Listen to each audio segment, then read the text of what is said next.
What's going on YouTube? Blue Collar Success here. Today's video, I'm going to be talking about 10 tips for a business in a recession. Now, times are getting pretty crazy out there as far as just inflation, people wanting to spend money, pretty much everything. It's like all the wars around the world that are going on, rumors of wars. It's wild. But so these are let's get right into it. 10 tips that I implement into whatever business I'm doing. And I had a mobile welding business part-time, but I put it on hold because it was getting too much to juggle that with my full-time job. I'm focusing all my energy and effort onto my full-time job.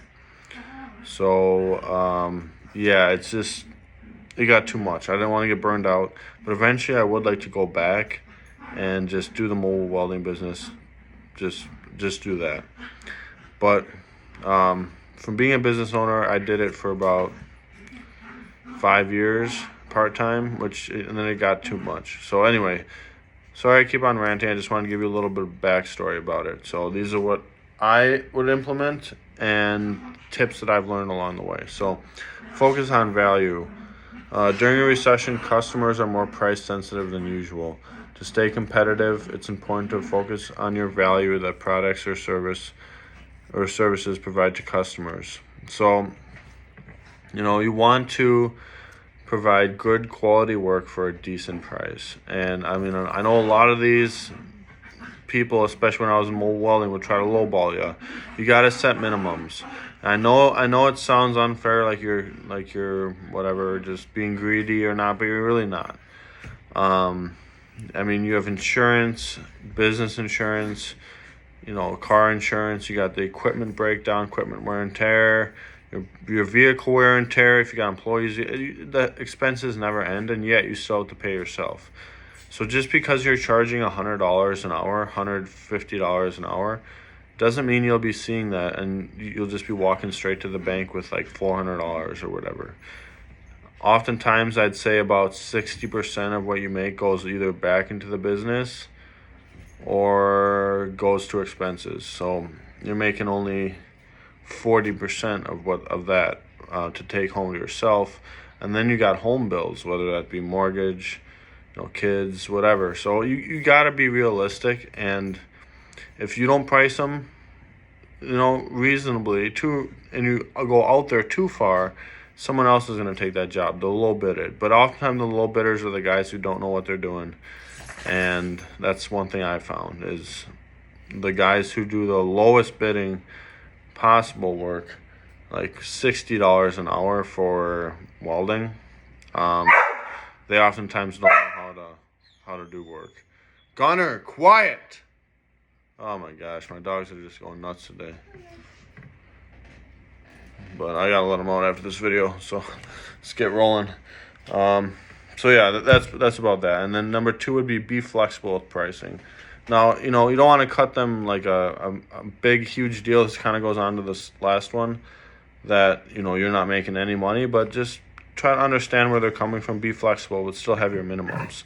So I had a minimum of $100 an hour with a 3-hour minimum because I usually tackled pretty big jobs, and I had a full rig and a full setup of everything, welder, generator, gunner, a welder, generator, and everything, and grinders, I had it all, oxy-fuel torch, and so it basically would be $300 for me to show up. Now, the customers I dealt with were more higher-end construction companies and so on. They weren't like, sorry, my dog is just going wild. But they weren't like piddly homeowners. Not knocking homeowners. I'm just saying they didn't want me to come over and fix their lawnmower deck. Oh my gosh, Gunner, calm down, okay? Making this video difficult, but he didn't. I'm not dealing with little stuff. Like I'm always doing excavator rebuilds and I don't know, Bobcat replacement parts with a break off, or like tree cutting people, because those equipment break down. Even some pipe welding here and there, that equipment breaks down pretty easily. But if someone wants me to repair their lawnmower deck, first off, it's probably rustier It's rusty, very rusty, so it's gonna be super thin metal. And second of all, I mean, I've went over there and they were like, "Oh, I'll give you $20 for it if you can come over." And it'll only take like 20 minutes. That's what they always used to say. It'll only take 20 minutes, and you can come over and do it for $20. I was like, no. And when I first got into business, I was like, sure, I'll try it out. It took out like 3 hours because I was brand new in business. I was kind of new at welding, and I kept blowing through. Then I had to add another. It was just a nightmare, and I got $20 out of it, and the customer was happy, but it wasn't worth it. So that's one thing. Understand your customers is number 3. During a recession, people's needs and priorities change. So you may have different types of customers, whether it be commercial, industrial, residential. Connor, calm down. Jeez, I'm sorry if he's making the video. He's just a puppy yet. Gotta take him on a walk after this. But anyway, sorry. Understand your customer. So understand each individual customer. You want to know that, there's going to be some low bidding customers. You may want to just deal with them a little bit, but honestly, the tire kickers and the people who don't want to pay will end up being the most nitpicky, and they'll be the most the biggest pain to work with in my experience. Like if they're haggling over $20, whether to pay you $100 or $80, then it's not worth working with them, in my opinion. But you can do whatever you want. Number 4, look for new opportunities.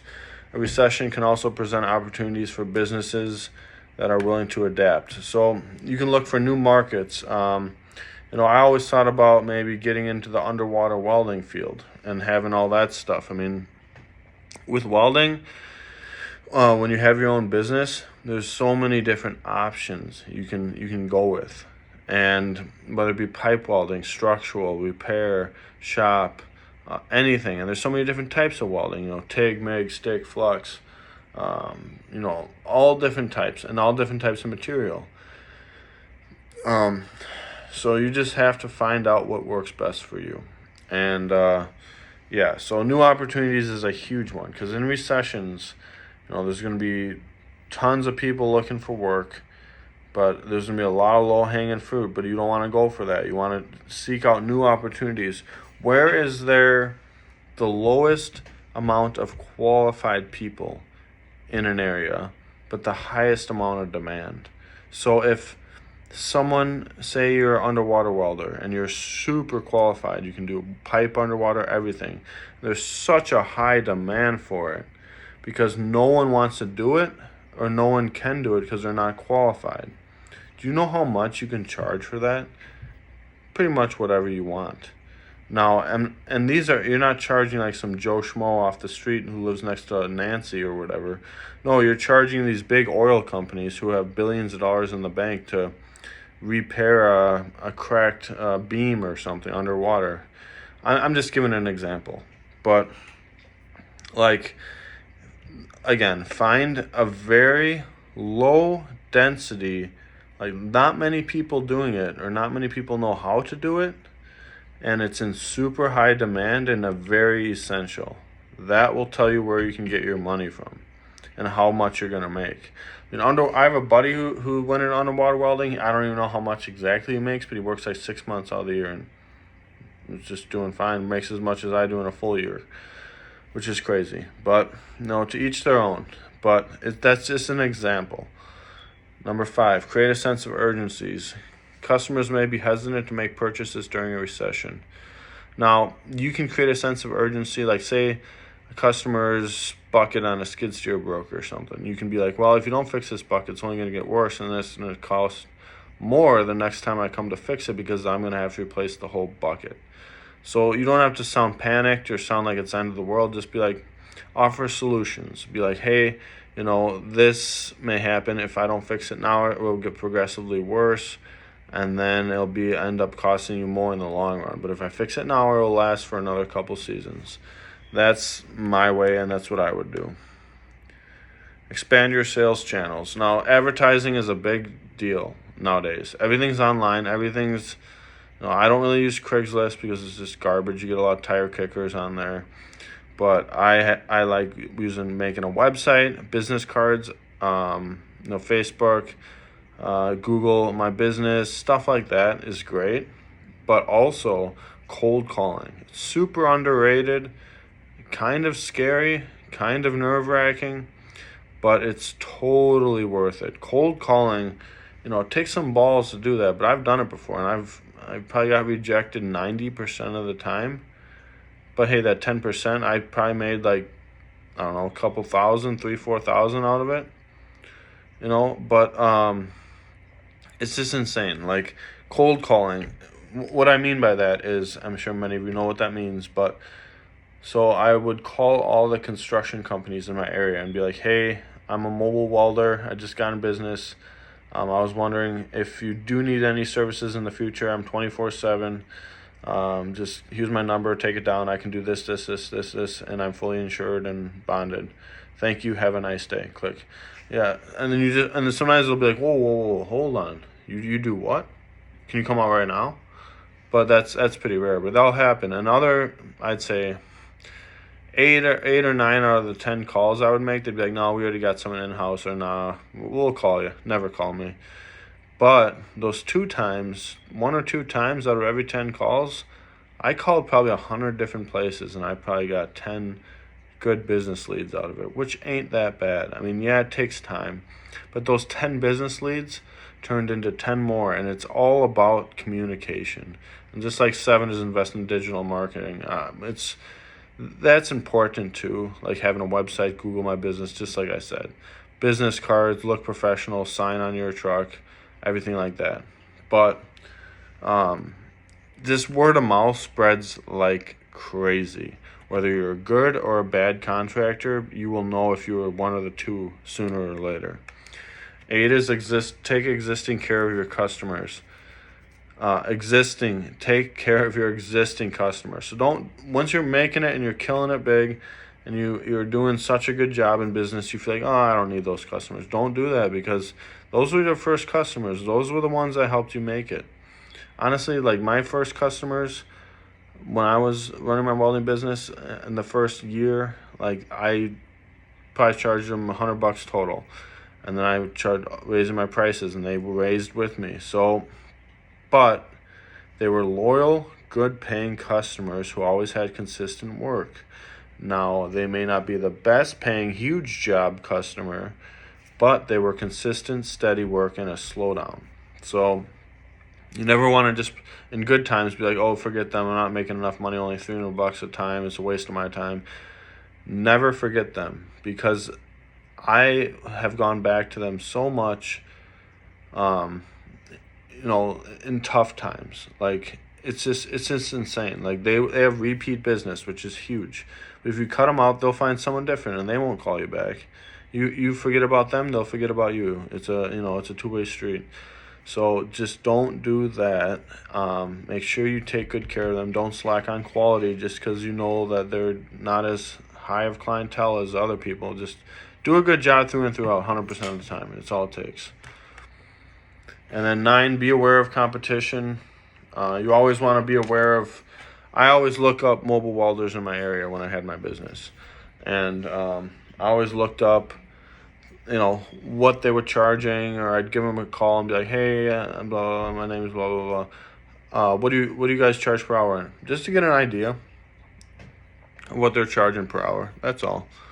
And then number 10, stay positive.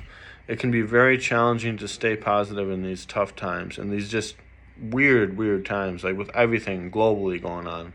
If you stay positive, though, look for opportunities, find ways to adapt, and this goes for any business, but I'm primarily focusing on the skilled trades businesses, like welding, electrician, plumber, etc.